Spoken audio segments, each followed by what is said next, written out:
Bismillahir Rahmanir Rahim. Ní orúkọ Ọlọ́run, àjọkẹ́ ayé àṣàkẹ́ ọ̀run.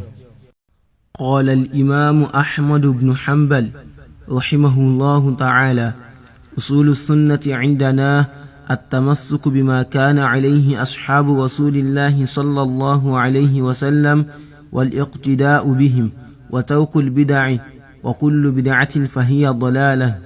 الإمام أحمد أما حنبل kí Ọlọ́run kẹ́ wọn sọ wípé àwọn òfin ìpìlẹ̀ súnnà ní ọ̀dọ̀ wa òun ni gbígbá ohun tí àwọn sàhábà òjíṣẹ́ Ọlọ́run sallallahu alayhi wa sallam wà lórí rẹ̀ mú àti títẹ̀lé wọn ní ti àwòkọ́ṣe àti gbígbé bídà ìyẹn àdádálẹ̀ jù sílẹ̀ àti pé gbogbo bídà jẹ́ ànù. wa tarkul khusumati wa tarkul julusi ma'a ashabil ahwa wa tarkul mira'i wal jidali wal khusumati fi ddin. Àti gbígbé ìfàǹfà àti ìjókòó pẹ̀lú àwọn onífẹ̀ẹ́ inú jù sílẹ̀ àti gbígbé jù sílẹ̀ aáwọ̀ ìfàǹfà àti àríyànjiyàn nínú ẹ̀sìn. Was-sunnatu 'indana atharu rasulillahi sallallahu alayhi wa sallam wa sunnatu tufassiru al-Qur'an wa hiya dalailu al-Qur'an wa laysa fi sunnati qiyas wala tudrabu laha al-amthal ولا تدرك بالعقول ولا الأهواء إنما هو الاتباع وترك الهوى. Sunna ní ọ̀dọ̀ wa òun ni àwọn ẹ̀gbàwá òjíṣẹ́ Ọlọ́run sallallahu alayhi wa sallam. Sunna ni ó máa ń ṣàlàyé al-Qur'an, òun náà ni àwọn ìtọ́ka ẹ̀rí al-Qur'an. Kò sí òfin àfi ọgbọ́n orí gbé kalẹ̀ nínú sunna, kò sì sí àkàwé àti àfiwé ọgbọ́n orí fún un. Làákàyè ò lè kà, bẹ́ẹ̀ náà ni ìfẹ́ inú ò lè kà. Ó jẹ́ ìtẹ̀lé ní ti pátápátá àti ìgbé ìfẹ́ inú jù sílẹ̀.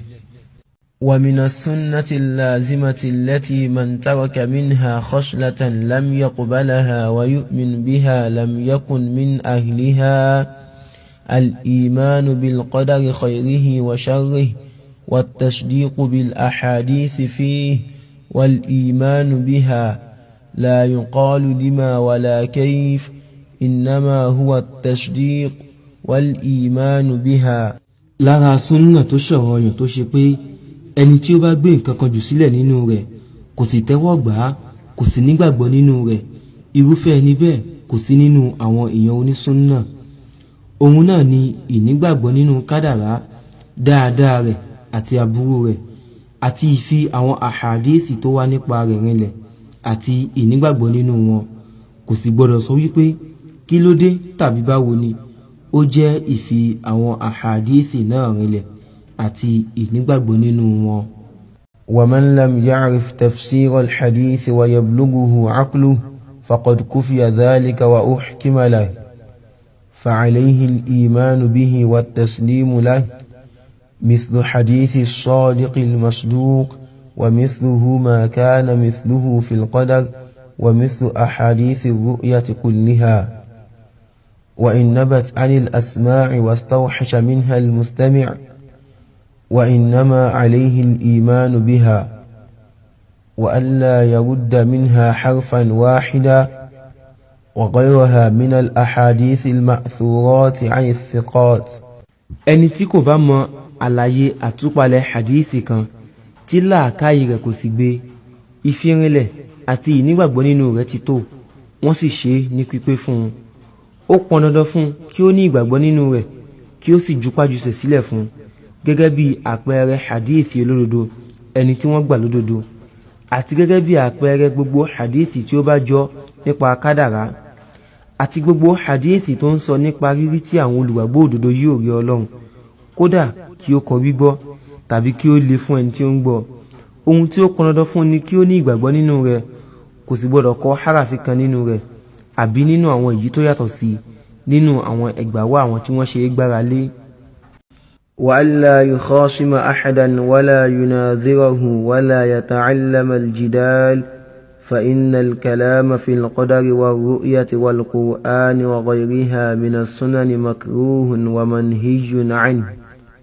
لا يكون صاحبه وإن أصاب بكلامه السنة من أهل السنة حتى يدع الجدال ويسلم ويؤمن بالآثار.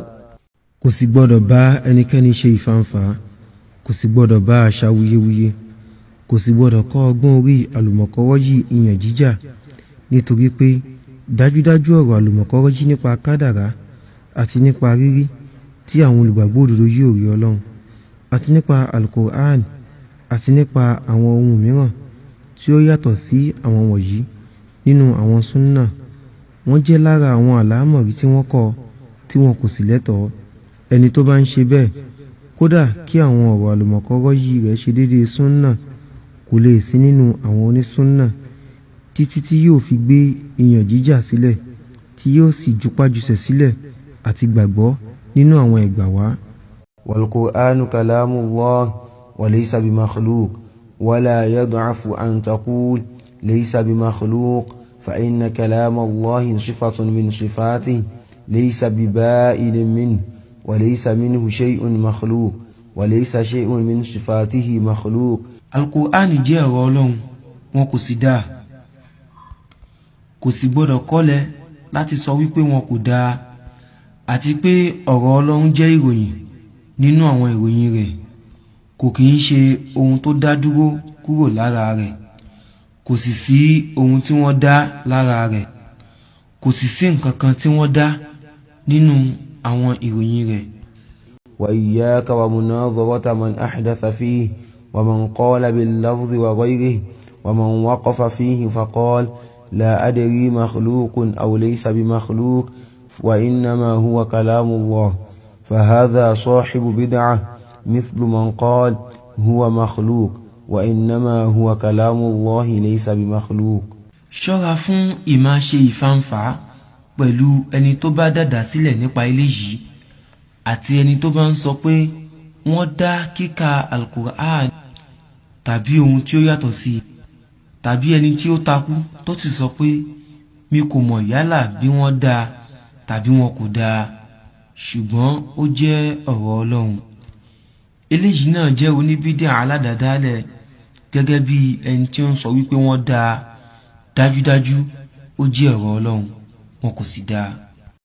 والإيمان بالرؤية يوم القيامة كما روي عن النبي صلى الله عليه وسلم من الأحاديث الصحاح، وأن النبي صلى الله عليه وسلم قد رأى ربه، فإنه مأثور عن رسول الله صلى الله عليه وسلم صحيح، رواه قتادة عن إكرمة عن ابن عباس، ورواه الحكم بن أبان عن إكرمة عن ابن عباس، ورواه علي بن زيد بن جدعان عن يوسف بن مهران عن ابن عباس، والحديث عندنا على ظاهره كما جاء عن النبي صلى الله عليه وسلم، والكلام فيه بدعة، ولكن نؤمن به كما جاء على ظاهره ولا نناظر فيه أحدا. Àti ìnígbàgbọ́ nínú rírí tí àwọn olùgbàgbọ́ òdodo yóò rí Ọlọ́run ní ọjọ́ ìgbéǹde, gẹ́gẹ́ bí wọ́n ṣe gbà á wá láti ọ̀dọ̀ Annabi sallallahu alayhi wa sallam nípasẹ̀ àwọn àhàdíìsì tó fẹsẹ̀ rinlẹ̀, àti pé Annabi sallallahu alayhi wa sallam rí Olúwa rẹ̀, ó jẹ́ ẹgbàwá tó fẹsẹ̀ rinlẹ̀ láti ọ̀dọ̀ òjíṣẹ́ Ọlọ́run sallallahu alayhi wa sallam.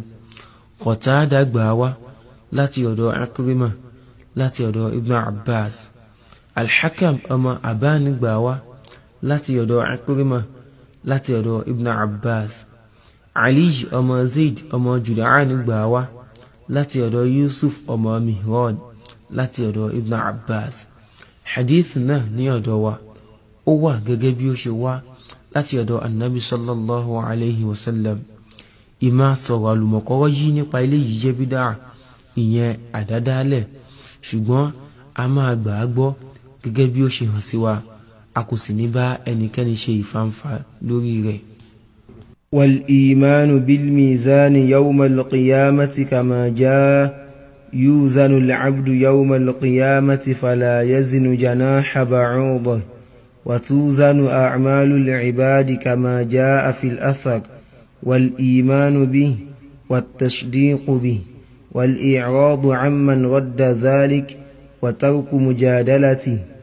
àti ìnígbàgbọ́ nínú òṣùwọ̀n ọjọ́ ìgbéǹde gẹ́gẹ́ bí ó ṣe wá wípé wọ́n á wọn ẹrú ní ọjọ́ ìgbéǹde kò sì ní wúwo tó ìyẹ́ ẹ̀fọn, wọ́n á sì wọn àwọn iṣẹ́ àwọn ẹrúsìn gẹ́gẹ́ bí ó ṣe wá nínú ẹgbà wá. Ìnígbàgbọ́ nínú rẹ̀, ìfirinlẹ̀ lódodo àti ìgúnrí kúrò lọ́dọ̀ ẹni tí ó bá kọ̀ ọ́ àti gbígbé àríyànjiyàn pẹ̀lú ẹni bẹ́ẹ̀ jù sílẹ̀. وأن الله تعالى يكلم العباد يوم القيامة ليس بينهم وبينه ترجمان والإيمان به والتصديق به. àti pé Ọlọ́run tí ọlá rẹ̀ ga yóò bá àwọn ẹrúsìn rẹ̀ sọ̀rọ̀ ní ọjọ́ ìgbéǹde tí kò sì ní sí ohùn gbúfọ̀ láàrin àwọn méjèèjì. Ìnígbàgbọ́ nínú eléyìí àti ìfirinlẹ̀ lódodo. والإيمان بالحوض وأن لرسول الله صلى الله عليه وسلم حوضا يوم القيامة ترد عليه أمته عرضه مثل طوله مسيرة شهر آنيته كعدد نجوم السماء على ما صحت به الأخبار من غير وجه. ìnígbàgbọ́ nínú haud, ìyẹn gbangba omi annabi sallallahu alayhi wa sallam, òun náà ni pé gbangba omi kan bẹ fún òjíṣẹ́ Ọlọ́run sallallahu alayhi wa sallam ní ọjọ́ ìgbéǹde tí àwọn ìjọ rẹ̀ yóò mú níbẹ̀. Fífẹ̀ rẹ̀ jẹ́ déédé jíjìnà ìrìn àjò oṣù kan. Iye igbá ìmumi rẹ̀ jẹ́ òǹkà ìràwọ̀ tí ń bẹ ní sánmọ̀ gẹ́gẹ́ bí ó ṣe rinlẹ̀ láti inú àwọn ẹgbà wá tí ó ju ojú kan lọ. والإيمان بعذاب القبر وأن هذه الأمة تفتن في قبورها وتسأل عن الإيمان والإسلام ومن ربه ومن نبيه ويأتيه منكر ونكير كيف شاء الله وكيف أراد والإيمان به والتصديق به. àti ìnígbàgbọ́ nínú ìyà sàárè, òun náà ni wípé àlùhùmọ̀ yìí yóò rí àdánwò nínú sàárè rẹ̀. Wọn yóò bi léèrè nípa iman, ìyẹn ìgbàgbọ́, àti Islam, àti pé ta ni olúwa rẹ̀, àti pé ta ni ànábì rẹ̀. Munkar àti nakiri yóò dé wá bá gẹ́gẹ́ bí Ọlọ́run bá ṣe fẹ́ tí ó bá sì ṣe gbèrò. Àti ìnígbàgbọ́ nínú rẹ̀ àti ìfirinlẹ̀ lódodo. والإيمان بالشفاعة النبي صلى الله عليه وسلم وبقوم يخرجون من النار بعدما احترقوا وصاروا فحما فيؤمر بهم إلى نهر على باب الجنة كما جاء في الأثر كيف شاء الله وكما شاء إنما هو الإيمان به والتصديق به. àti ìnígbàgbọ́ nínú ìṣìpẹ̀ annabi sallallahu alayhi wa sallam àti pẹ̀lú ìjọ tí wọn yóò yọ kúrò nínú iná lẹ́yìn ìgbà tí wọ́n ti jóná tí wọ́n sì ti di ògúnná. Wọn yóò pàṣẹ pé kí wọ́n fi wọ́n sí odò kan níbi ilẹ̀kùn aljanna gẹ́gẹ́ bí ó ṣe wá nínú ẹgbà wá, bí ó ṣe wù Ọlọ́run àti bí ó bá ṣe fẹ́. Ó jẹ́ pé ká ní ìgbàgbọ́ nínú rẹ̀ kí a sì fi rinlẹ̀ lódodo. والإيمان أن المسيح الدجال خارج مكتوب بين عينيه كافر والأحاديث التي جاءت فيه والإيمان بأن ذلك كائن. àti ìnígbàgbọ́ wípé Masihu Dajjal yóò jáde tí wọn yóò sì kọ káfíìr sí àárín ojú rẹ̀ méjèèjì, àti ìnígbàgbọ́ nínú àwọn àhàdíìsì tó wá nípa rẹ̀ àti ìnígbàgbọ́ pé yóò ṣẹlẹ̀. وأن عيسى ابن مريم عليه السلام ينزل فيقتله بباب لد. àti pé Ìsá ọmọ Maryam alayhi salam yóò sọ̀kalẹ̀ yóò sì pa níbi ilẹ̀kùn Lud. والإيمان قول وعمل يزيد وينقص كما جاء في الخبر أكمل المؤمنين إيمانا أحسنهم خلقا. àti pé iman, ìyẹn ìgbàgbọ́, ó jẹ́ ọ̀rọ̀ àti ìṣe, a máa lékún a sì máa dínkù gẹ́gẹ́ bí ó ṣe wá nínú ẹgbà wá wípé ẹni tí ó fi ń pé jùlọ nínú àwọn olùgbàgbọ́ òdodo nínú ìgbàgbọ́ ni ẹni tí ìwà rẹ̀ fi ń dára jùlọ. ومن ترك الصلاة فقد كفر وليس من الأعمال شيء تركه كفر إلا الصلاة من تركها فهو كافر وقد أحل الله قتله. àti ẹni tí ó bá gbé ìrun kíkí jù sílẹ̀ ti ṣàìgbàgbọ́. Kò sí nǹkan kan nínú iṣẹ́ tí gbígbé jù sílẹ̀ rẹ̀ jẹ́ àìgbàgbọ́ àyàfi ìrun kíkí. Ẹni tí ó bá gbé jù sílẹ̀ jẹ́ aláìgbàgbọ́, Ọlọ́run sì ṣe pípa rẹ̀ lẹ́tọ̀ọ́. وخير هذه الأمة بعد نبيها أبو بكر الصديق ثم عمر بن الخطاب ثم عثمان بن عفان نقدم هؤلاء الثلاثة كما قدمهم أصحاب رسول الله صلى الله عليه وسلم لم يختلفوا في ذلك. ẹni tí ó fi ń dára jù nínú ìjọ yìí lẹ́yìn ànábì rẹ̀ ni Abubakar Siddiq, lẹ́yìn náà Umar ọmọ al-Khattab, lẹ́yìn náà Uthman ọmọ Affan. A máa ti àwọn mẹ́tẹ̀ẹ̀ta wọ̀nyí síwájú gẹ́gẹ́ bí àwọn sọ̀hábà nábì sallallahu alayhi wa sallam ṣe tì wọ́n síwájú. Wọn kò sì yapa ẹnu níbi eléyìí. ثم بعد هؤلاء الثلاثة أصحاب الشورى الخمسة علي بن أبي طالب وطلحة والزبير وعبد الرحمن بن عوف وسعد كلهم يصلح للخلافة وكلهم إمام. lẹ́yìn àwọn mẹ́ta wọ̀nyí ni àwọn sọ̀hábà ìgbìmọ̀ àpérò ṣúrọ́ márùn-ún, Ali ọmọ Abu Talib àti Talha àti Zubair àti Abdurrahman ọmọ Auf àti Sa'ad. Gbogbo wọn ni wọ́n tó fún ipò khalifa, gbogbo wọn sì jẹ́ aṣíwájú ẹ̀sìn. ونذهب في ذلك إلى حديث ابن عمر كنا نعد ورسول الله صلى الله عليه وسلم حج وأصحابه متوافرون أبو بكر ثم عمر ثم عثمان ثم نسكت. A lọ síbi hadith Ibn Umar níbi eléyìí tó sọ wípé a máa ń kà tí òjíṣẹ́ Ọlọ́run sallallahu alayhi wa sallam wà láyé tí àwọn sọ̀hábà rẹ̀ sì wà káàkiri, Abubakar, lẹ́yìn náà Umar, lẹ́yìn náà Uthman, lẹ́yìn náà a máa ń dákẹ́. ثم من بعد أصحاب الشورى أهل بدر من المهاجرين ثم أهل بدر من الأنصار من أصحاب رسول الله صلى الله عليه وسلم على قدر الهجرة والسابقة أولا فأولا.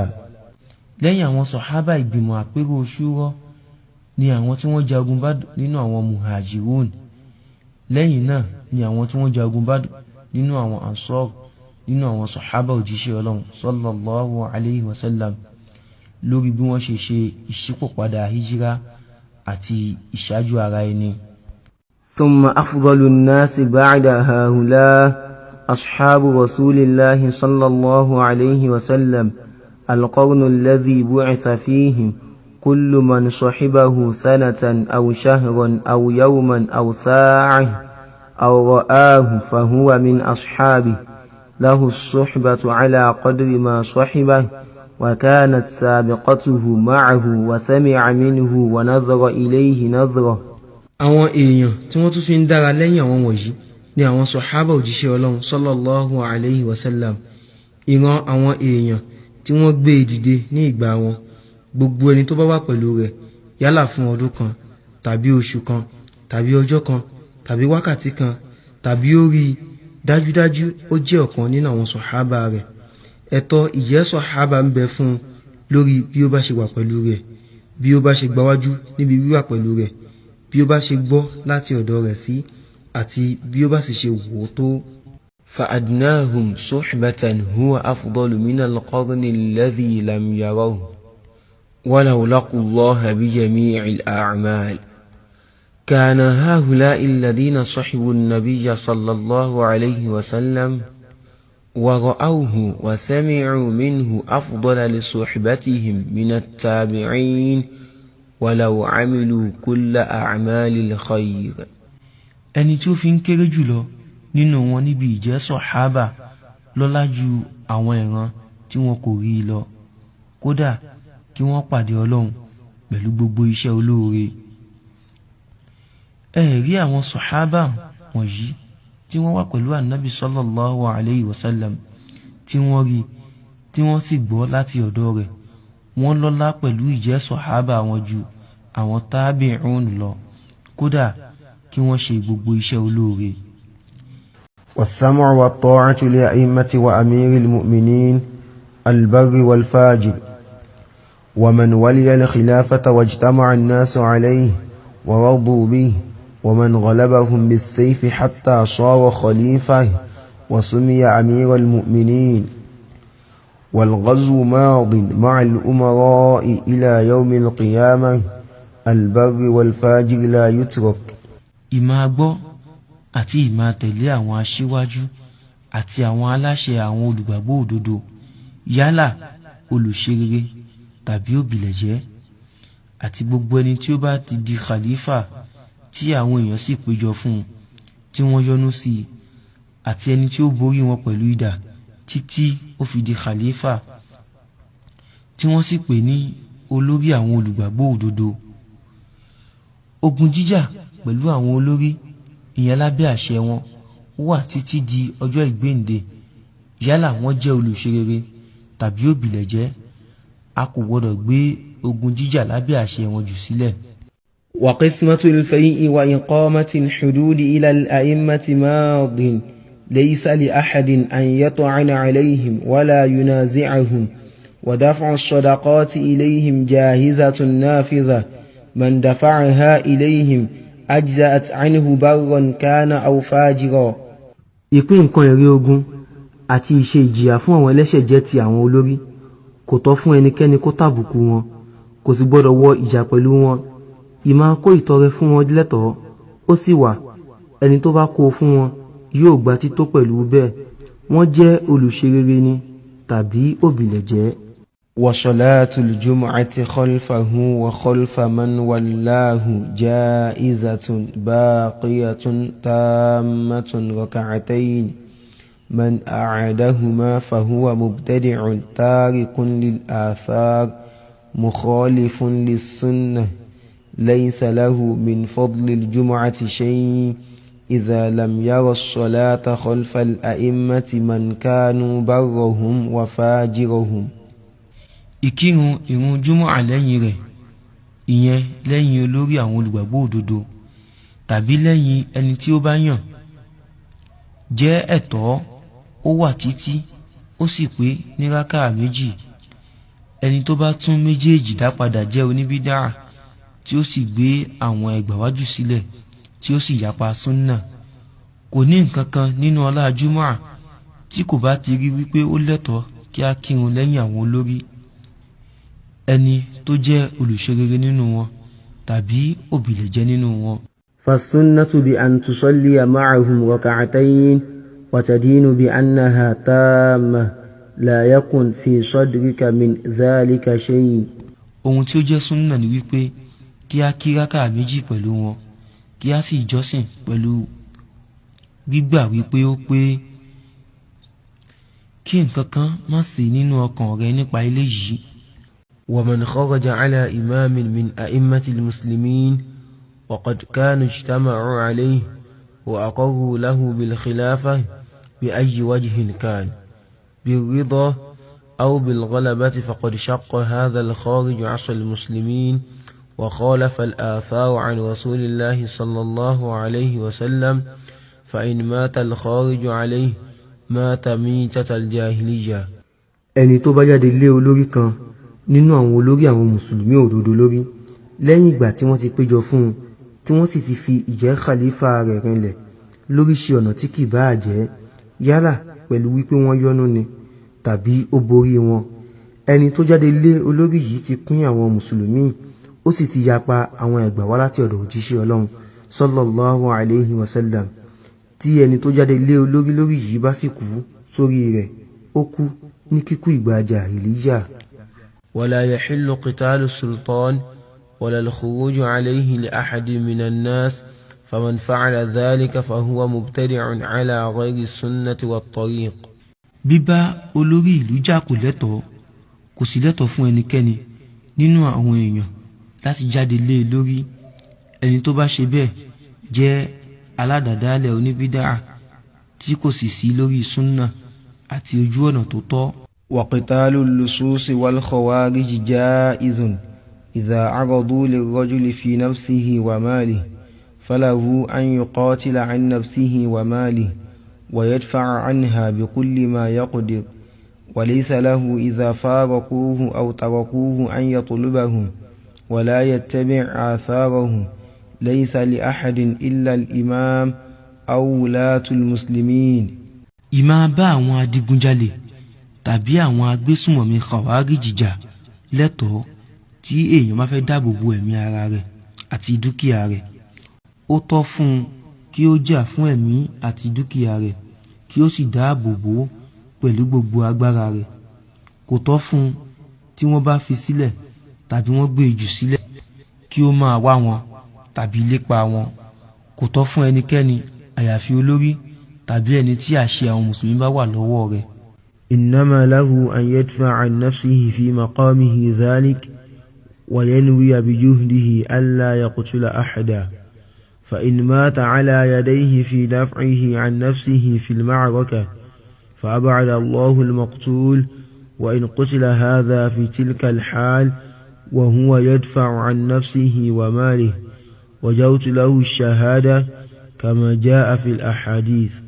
وجميع الآثار في هذا إنما أمر بقتاله ولم يؤمر بقتله ولا اتباعه، ولا يجهز عليه إن سرع أو كان جريحا، وإن أخذه أسيرا فليس له أن يقتله ولا يقيم عليه الحد، ولكن يرفع أمره إلى من والله الله فيحكم فيه. Ohun tí ó lẹ́tọ̀ọ́ fún ni kí ó dáàbò bo ẹ̀mí ara rẹ̀ ní ààyè rẹ̀, kí ó sì gbèrò pẹ̀lú ìsápá rẹ̀ wípé òun kò ní pa ẹnikẹ́ni. Ṣùgbọ́n tí onítọ̀hún bá wá padà kú láti ọwọ́ ẹni tó ń dáàbò bo ẹ̀mí ara rẹ̀ níbi ìjàkadì, Ọlọ́run yóò gbé ẹni tí wọ́n pa jìnnà sí ara rẹ̀. Ṣùgbọ́n tí wọ́n bá pa á ní ipò yìí lẹ́ni tó ń dáàbò bo ẹ̀mí ara rẹ̀ àti dúkìá rẹ̀, móró kan ikú ṣẹ̀hídí fún un gẹ́gẹ́ bí ó ṣe wà nínú àwọn ahadith. Gbogbo àwọn ẹ̀gbà wá tó wá nípa eléyìí pàṣẹ bíbá a jà, wọn kò pàṣẹ pípa tàbí títẹ̀lé. Èèyàn kò gbọ́dọ̀ pa á tí ó bá ṣubú tàbí tí ó bá gba ọgbẹ́. Tí ó bá sì mú, kò tọ́ fún un láti pa á tàbí kí ó fi ìjìyà òfin jẹ, ṣùgbọ́n kí ó gbé ọ̀rọ̀ rẹ̀ lọ sọ́dọ̀ ẹni tí Ọlọ́run fi ṣe olórí kí wọ́n sì dájọ́ níbi eléyìí. ولا نشهد على أحد من أهل القبلة بعمل يعمله بجنة ولا نار، نرجو للصالح ونخاف عليه، ونخاف على المسيء المذنب ونرجو له رحمة الله. ومن لقي الله بذنب يجب له به النار تائبا غير مصر عليه فإن الله يتوب عليه ويقبل التوبة عن عباده ويعفو عن السيئات. A ò kí ń jẹ́rìí fún ẹnikẹ́ni nínú àwọn tí wọ́n dájú kọ kíbílà, ìyẹn àwọn mùsùlùmí, pẹ̀lú iṣẹ́ kan tí ó ṣe wípé yóò wọ àlùjánnà tàbí iná. A ò rò kan dáadáa fún olùṣerere, a sì máa páyà fún. A máa páyà fún aláburú ẹlẹ́ṣẹ̀, a sì máa rò kan ìkẹ́ Ọlọ́run fún. Ẹni tó bá pàdé Ọlọ́run pẹ̀lú ẹ̀ṣẹ̀ tó tó láti gbé wọ iná, ṣùgbọ́n ó ti túbá, kò sì tẹpẹlẹ mọ́ ẹ̀ṣẹ̀ náà, Ọlọ́run yóò gba títúbà rẹ̀, a sì máa gba títúbà àwọn ẹrúsìn rẹ̀, a sì máa ṣàmójúkúrò ẹ̀ṣẹ̀. ومن لقيه وقد أقيم عليه حد ذلك الذنب في الدنيا فهو كفارته، كما جاء في الخبر عن رسول الله صلى الله عليه وسلم. ومن لقيه مصرا غير تائب من الذنوب التي استوجب بها العقوبة فأمره إلى الله، إن شاء عذبه وإن شاء غفر له. ومن لقيه وهو كافر عذبه ولم يغفر له. Ẹni tó bá pàdé rẹ̀ tí wọ́n sì ti fi ìjìyà òfin tó tọ́ fún ẹ̀ṣẹ̀ náà jẹ ní ilé ayé, ó jẹ́ ìtanràn fún, gẹ́gẹ́ bí ó ṣe wà níbi ìró láti ọ̀dọ̀ òjíṣẹ́ Ọlọ́run sallallahu alayhi wa sallam. Ẹni tó bá pàdé rẹ̀ lẹ́ni tó tẹpẹlẹ mọ́ ẹ̀ṣẹ̀ láì túbá kúrò níbi ẹ̀ṣẹ̀ tó jẹ́ pé ó lè mú lẹ́tọ̀ọ́ sí ìyà, ìdájọ́ rẹ̀ ń bẹ lọ́dọ̀ Ọlọ́run. Tí ó bá fẹ́ yóò fi ìjìyà jẹ, tí ó bá sì fẹ́ yóò foríjì. Ẹni tó bá pàdé rẹ̀ ní aláìgbàgbọ́ yóò fìyà jẹ, kò sì ní foríjì. والرجم حق على من زنى وقد أحسن إذا اعترف أو قامت عليه بينة وقد رجم رسول الله صلى الله عليه وسلم وقد رجمت الأئمة الراشدون. ìjìyà ìjùkò fúnni jẹ́ ẹ̀tọ́ lórí ẹni tó bá ṣàgbèrè tí ó sì jẹ́ baálé tàbí abilékọ, yálà ó jẹ́wọ́ ni tàbí ẹ̀rí hàn lé lórí. òjíṣẹ́ Ọlọ́run sallallahu alayhi wa sallam ṣe ìjìyà ìjùkò fúnni, àwọn khulafa'u rashidun náà ṣe ìjìyà ìjùkò fúnni.